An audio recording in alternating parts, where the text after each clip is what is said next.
කෙනෙකුගේ හිතක් රිදෙනවා නම් ඇත්තක්වත් කියන්න එපා. පැහැදිලිද? සමහරු කියනවා නේද ඔය ඒකට නම් කියන්නේ මෝඩකම කියලා. මම බෙල්ල ගහලා ගියත් කියන්න තියෙන දේ කියනවා කියලා. ඒක හපංකමක්.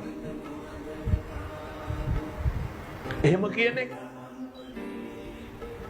බෙල්ල ගහලා ගිහිල්ලා මිනිස්සෙකුගේ කියපු එකෙන් වැඩක් තියෙනවා? වැඩක් නැහැ.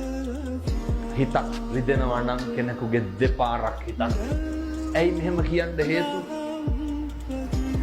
මරණ මංචකේ එළවයි මෙලවයි දෝලණය වෙනකොට මොකක්ද මතක් වෙන්න ඕනේ? මම මගේ ජීවිතේ කිසි කෙනෙකුගේ හිතක් රිද්දලා නැහැ.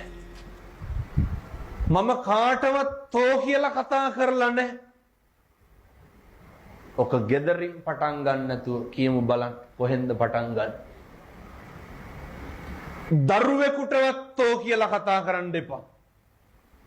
හරි මෛත්‍රියෙන් වැඩ කරන්න. හරි කරුණාවෙන් වැඩ කරන්න.